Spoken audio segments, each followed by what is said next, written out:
폐암은 폐에 비정상적인 암세포가 무절제하게 증식해 종괴 덩어리를 형성하고 인체에 해를 끼치는 질환을 뜻합니다. 폐에 국한되어 발견될 수도 있지만 병이 진행되면 임파선이나 혈액을 통해 뼈, 간, 부신, 신장, 뇌, 척수 등으로 전이될 수 있습니다.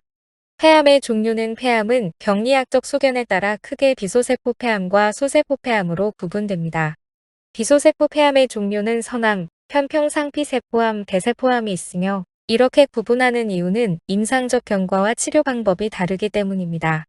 폐암 중 가장 흔한 것은 선암으로 약 40%를 차지합니다. 폐의 주변부에서 주로 발견되며 여성이나 비흡연자에게서 흔히 발생하는 경향이 있습니다. 전이가 잘 되는 암으로 림프절 외에도 간, 뇌, 뼈, 부신의 원격전이 위험이 높습니다. 흡연과 가장 관련이 많은 암은 편평상피세포암은 약 25%를 차지합니다. 폐의 중심부에 주로 발생하며 암 조직이 기관지를 막게 되어 폐렴이나 피가 섞인 가래를 동반한 기침이 주요 증상입니다. 선암에 비해 원격전이가 적은 편입니다. 폐 표면에 주로 발생하는 대세포암은 전체 폐암의 약 10% 정도를 차지하며 암세포 증식 속도와 전이 속도가 선암이나 편평상피세포암보다 빠르게 일어나서 다른 비소세포암에 비해 예후가 비교적 나쁜 편에 속합니다. 전체 폐암 환자의 약 10에서 15%를 차지하는 소세포암은 전반적으로 악성도가 강하여 발견을 하더라도 림프관이나 혈액순환을 통해 다른 장기로의 전이가 많아 사망률이 높은 것으로 알려져 있습니다. 폐암의 원인은 폐암의 약 85%는 흡연에 의해 발생하는 만큼 흡연은 폐암의 주요 원인입니다. 담배에 있는 발암물질이 폐로 들어가면서 흡연자의 경우 비흡연자보다 폐암에 걸릴 위험이 4-50배 증가합니다. 그렇기 때문에 폐암 발병은 흡연량과 기간에 비례합니다. 흡연량이 많을수록 흡연 시작 시기가 빠를수록 또 흡연 기간이 길수록 폐암 발병의 위험이 높아집니다. 직접 흡연뿐 아니라 간접 흡연도 폐암의 주요 원인입니다. 왜 담배를 피우지도 않았는데 폐암에 걸리냐고 문의하시는 여성분들이 계시는데 비흡연자이지만 흡연자와 함께 생활하거나 그 주위에 있으면 본인의 의사와는 무관하게 담배 연기를 흡입하게 됩니다. 이러한 비흡연 여성의 폐암은 간접 흡연이나 미세먼지 및 대기오염물질, 음식 조리 시 발생하는 작은 오염물질 등이 원인인 것으로 추정됩니다. 환기시설이 열악하거나 고온의 기름을 많이 사용하는 조리시설에서 폐암 발생 위험이 매우 높아지는 것으로 알려진 바 있습니다. 튀김이나 볶음 요리를 할 때 배출되는 고농도 미세먼지를 조리듐이라고 합니다. 조리듐은 세계보건기구 WHO 가 지정한 1급 발암 물질이므로 음식 조리 시에는 반드시 마스크를 착용하시고 자주 환기해 실내 대기오염 농도를 낮추는 것을 권고합니다. 이 외에도 만성 폐쇄성 폐질환이나 규폐증 같은 폐질환 병력 또한 폐암의 주요 원인이 될 수 있으며 가족 중 폐암 환자가 있는 경우에 그렇지 않은 사람보다 발병 위험이 2에서 3배 정도 증가하는 것으로 알려져 있습니다. 폐암의 증상 없이 오랜 기간 지내다가 발견되는 경우가 많습니다. 환자가 증상을 느껴 병원을 방문하는 경우에는 안타깝게도 이미 진행된 암인 경우가 많습니다. 초기 폐암은 증상이 없어 외관상 건강하게 보이고 운동 능력에도 별다른 변화가 없습니다. 그렇기 때문에 어느 정도 진행이 된 후에도 감기와 같은 기침, 가래 정도만 나타나는 경우가 많아 증상만으로는 진단이 매우 어려운 편이라 늦게 발견될 수 있습니다. 폐암의 대표적인 증상으로는 마른 기침, 객담 및 객혈, 가슴 통증, 쉰 목소리, 호흡곤란 등이 있으며 체중이 급격하게 감소하거나 신체 기능이 떨어져 쉽게 피로를 느끼고 휴식을 취해도 피로가 풀리지 않는 만성 피로를 겪기도 합니다. 진단으로 흉부 단순 X선 촬영은 폐에 혹이 생겼는지를 알아보려 할 때 가장 먼저 사용되는 간편한 검사법입니다. 하지만 일반적으로 혹이 5mm 이상은 되어야 제대로 나타나고 위치에 따라 심장 뒤쪽이나 뼈와 겹치는 부위 등이 보이지 않을 수도 있습니다.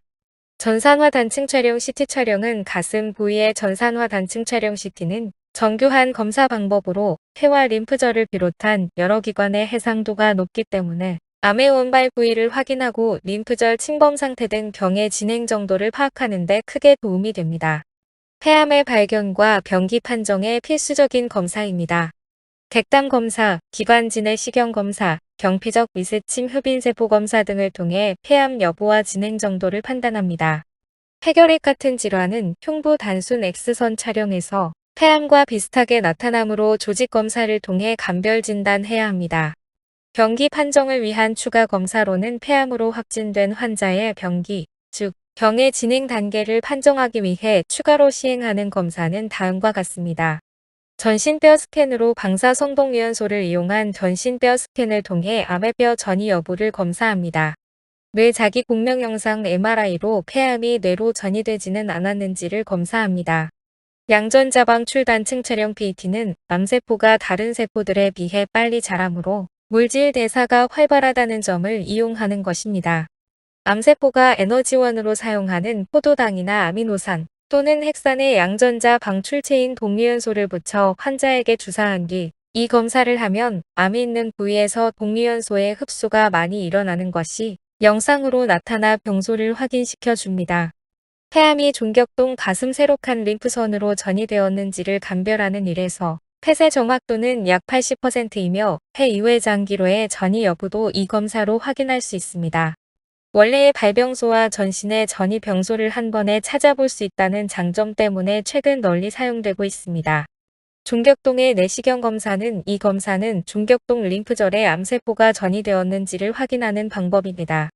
전신 마취를 한 뒤 존격동에 내시경을 넣어 관찰하면서 기관지 주위에 림프절을 떼내어 조직 검사를 합니다. 그 결과를 보고 암의 진행 단계를 구분할 수 있으므로 치료 계획 수립에 도움을 줍니다.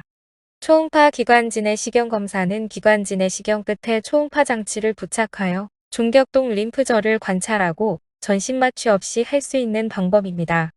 존격동 림프절로의 전이 여부가 폐암의 병기를 판정하고 치료 방침을 결정하는 데에 중요하기 때문에 이 검사의 유용성이 점점 커지고 있습니다. 치료는 다른 암들과 마찬가지로 폐암의 치료법도 병기에 따라 그리고 환자의 전신 상태와 치료 적응도에 따라 달라집니다. 주된 방법은 수술과 항암화학요법은 흔히 항암치료라고 하는 방사선 치료입니다. 비소세포 폐암은 비교적 서서히 진행하므로 조기에 발견하면 수술로 완치를 기대할 수 있습니다. 1기, 2기, 3회기 일부는 근치적 절제술을 하며 경우에 따라 보조항암 화학요법과 방사선 치료 시행 후 수술하기도 하며 수술 후 보조적으로 항암 치료를 하기도 합니다. 3회기 일부는 항암화학요법과 수술 병용 또는 항암화학요법과 방사선 치료 병용하며 3회기는 항암화학 방사선 병용요법 또는 항암화학 방사선 병용요법 시행 후 항암화학요법을 추가하며 4기는 항암화학요법을 합니다. 소세포폐암은 비소세포폐암과는 달리 항암화학요법이 치료의 원칙입니다. 매우 빨리 자라고 전신으로 퍼져나가는 암이어서 대개는 수술이 불가능하지만 항암화학요법과 방사선 치료의 반응이 매우 좋습니다. 제한성 병기에는 항암화학 방사선 병용요법을 확장성 병기에는 항암화학요법을 예방적 외 방사선 치료는 항암화학요법 및 방사선 치료로 폐암이 소실된 경우의 재발 방지를 위해 시행합니다. 폐암은 재발이나 전이가 다른 암보다 많습니다. 비소세포폐암 환자의 55에서 80%가 처음 진단 당시 상당히 진행되었거나 전이를 동반하고 있습니다. 또한 근치적 수술을 받은 환자의 20에서 50%가 재발을 보입니다. 흔히 전이되는 곳은 뇌, 뼈, 간과 다른 쪽 폐입니다. 폐암에게 특별하게 좋은 음식, 운동이 있는 것은 아닙니다. 식생활에서 가장 중요한 것은 아침, 점심, 저녁 규칙적인 식사와 함께 3에서 4가지 반찬을 골고루 먹는 것입니다.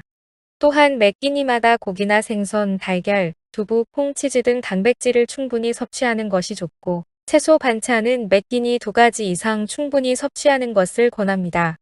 단, 양념이나 조미료는 너무 맵거나 짜지 않게 조리하여 먹는 것이 좋습니다.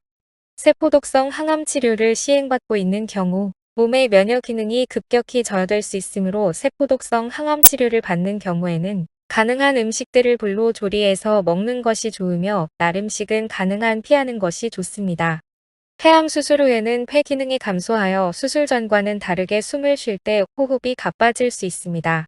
수술 부위 통증 때문에 기관지 분비물을 뱉지 못하면 기관지가 막히게 될 수도 있기 때문에 이를 방지하기 위한 호흡 재활 치료 및 심폐 운동을 통해 기관지내 객담, 가래 배출을 용이하게 해야 합니다. 또한 수술로 인해 저하된 폐기능이 되돌아올 수 있도록 단계별로 규칙적인 유산소 운동을 통해 천천히 몸을 회복하는 것이 좋습니다. 폐암을 예방하기 위한 최선의 방법은 금연이라는 것이 무엇보다도 중요합니다.